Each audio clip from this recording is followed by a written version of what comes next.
तो अगर आपके पास फा एक्सपीवी है या कोई भी गाड़ी है तो उसका जब आप उसको लाइटें को ऑन करते हो तो लो पॉइंट पे चलता है, जब ऐसे आप हाई पॉइंट चलाते हो तो नहीं चलता है। तो इसके रीज़न आपको बताऊंगा कि किस वजह से ये पॉइंट नहीं चलता।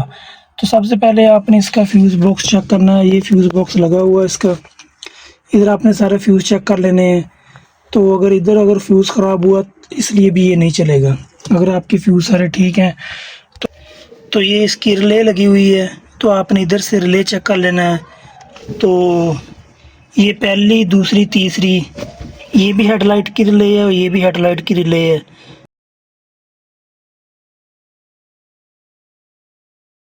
तो आपने ये चेक कर लेना है। अगर ये भी ठीक है, आपका फ्यूज़ भी ठीक है, तो फिर मसला होता है ये जो इधर ग्रिप लगा हुआ है ये वाला, इसको जब ऐसे ऊपर करते हो ना, इसके नीचे पतरी वगैरह होती है, तो पतरी के ऊपर जब कार्बन आ जाता है तो फिर भी आपकी लाइट का जो हाई पॉइंट नहीं चलता या लो पॉइंट नहीं चलता। तो इसको ठीक करने का सिंपल तरीका है, ये सिंपल इसका स्टीयरिंग है, आपने इधर से पेचकस की मदद से इसको ऐसे ओपन कर लेना है। तो ये हारन का है, इसके नीचे एयर बैग नहीं होता। तो ये दो पॉइंट लगे हुए हैं, ये वाला और ये वाला। ये हारन के आपने इसको पीछे निकाल लेना है। इस तरह आप इसको ऐसे खींचेंगे, ये देखें क्लिप लगा हुआ ग्रिप, इसको आपने ऐसे दोबारा फिर लगा देना। तो आपने इसको खींच के उसके बाद आपने बड़े रेंच की या चाबी की मदद से ये आपने पेच, तो इस नट को खोलने से पहले आपने अपने स्टीयरिंग को बिल्कुल सीधा रखना है, ताकि जब दोबारा इसको बंद करो आपका स्टीयरिंग या लाइन आपकी टेढ़ी ना हो जाए। तो आपने बिल्कुल अपने स्टीयरिंग को सीधा करके ये आपने इसका नट खोल लेना है। उसके बाद आपने हैंडल को ऐसे पीछे से निकाल लेना है। हैंडल को उतार लेने के बाद एक ये स्क्रू लगा हुआ है और एक ये लगा हुआ है, उसके बाद एक स्क्रू ये लगा हुआ है। तो बाकी 1 2 3 4 5 स्क्रू ये लगे हुए हैं, 2 स्क्रू ये लगे हुए हैं। ये आपने खोलना है, उसके बाद आपने ये कवर को हटा लेना है। तो जैसे कवर को हटाएंगे नीचे ये आपका आ जाएगा जिधर आपका स्विच वगैरह सब सर्किट लगा हुआ है। इसका एक इधर स्क्रू लगा होता है, एक इधर लगा होता है, 2 इस तरह ये नीचे लगे होते हैं, आप ये खोल लेना है। उसके अलावा ये इसके ग्रिप हैं, ये ग्रिप इधर लगे होते हैं, एक इसमें लगा होता है ग्रिप और बड़े वाला इसमें लगा होता है।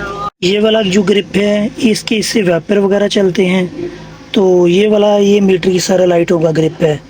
तो आपने एक दफ़ा इसको खोल कर इसको साफ़ कर लेना। कई दफ़ा इसमें भी कार्बन आता है, तो आपने खोलने से पहले इसको एक दफ़ा साफ़ कर लेना है। तो ये इससे मीटर की सारी लाइटें चलती हैं और फ्रंट लाइटें चलती हैं, तो इससे ये वाइपर वगैरह चलते हैं। आपने ये दोनों ग्रिप इधर से निकाल लेने हैं। उसके बाद आपने इस तार को थोड़ा सा पीछे कर लेना है। आपने जैसे तार को थोड़ा सा पीछे करेंगे ये फिर इजी बाहर आ जाएगा। अगर आप ग्रिप नहीं निकालोगे तो ये बाहर नहीं आएगा, ये ऐसे बाहर आ जाएगा। तो ये जैसे ही बाहर आ गया, ये 4 स्क्रू आपने खोल लेने हैं। उसके बाद आपने इसके ऊपर ये इस तरह की पत्ती होगी, आपने इसको ऐसे उठा लेना ऊपर। तो ये रह गई है, इसको आपने इस ऐसे थोड़ा सा ऊपर करना है और ऐसे आपने आस्ता आस्ता इसको पीछे कर लेना इस तरह। ये देखें ये आ चुकी है। तो इसके नीचे इधर कार्बन लग जाता है, तो मैंने इसको अभी साफ़ किया है। तो आपने इस तरह ही इसको कार्बन को साफ़ कर लेना है।